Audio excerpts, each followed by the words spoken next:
goal of the Christian home and the goal of the Christian monastery is the same: the salvation of those who dwell there.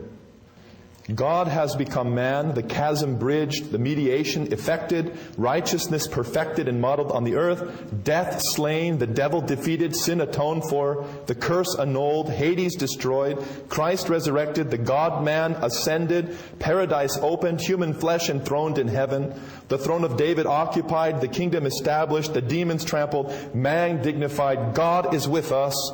Understand, all ye nations, and submit yourselves.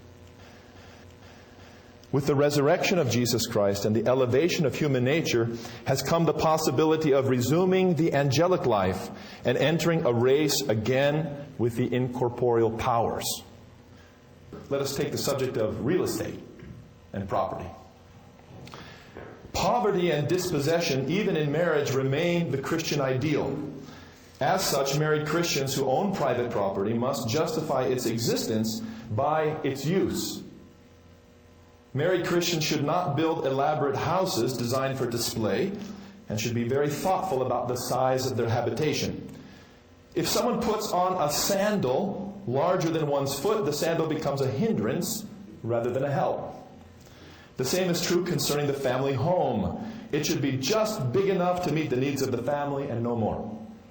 Most families need nothing more than a house with 3 rooms, and ought to remember that some large families only have 1 room in which to dwell. To construct a house excessively large impedes one's progress to heaven and is an irresponsible use of finances which God has given not for the construction of excessively large homes, but for distribution to those less fortunate.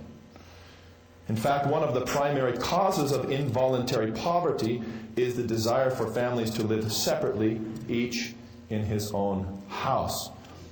I won't make any connections between that and the American dream at all. Leave that to you.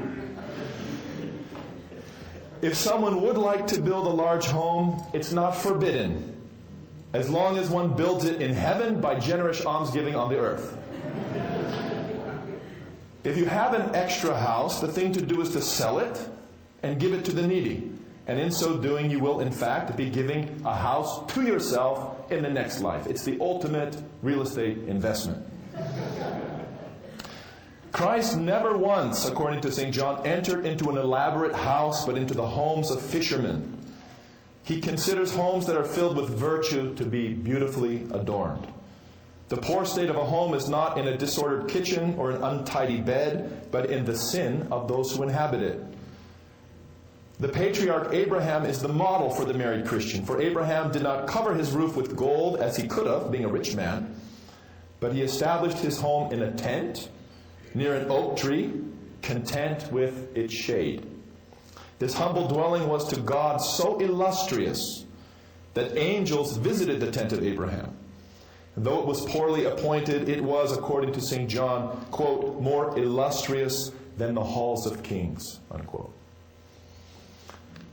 By his contempt of riches and luxury and by his refusal to own a home, the married Abraham was more austere than many monks who were living at the tops of the mountains outside of Antioch. Chrysostom criticized those who sought expensively adorned furniture and fancy beds. He taught that the truly beautiful bed is King David's bed, full of tears and confession. The patriarch Jacob taught us to hold fancy beds in contempt by laying on the bare ground and using a rock for his pillow. And God showed his pleasure in such asceticism by granting to Jacob a vision as he slept.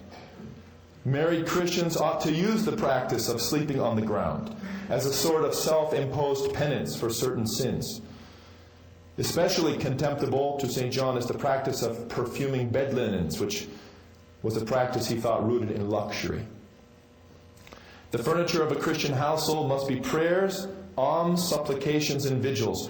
Costly tapestries, decorated couches, elaborate beds do not make for a well-appointed home, but justice, contempt of money, honor in human values, and the embrace of poverty do.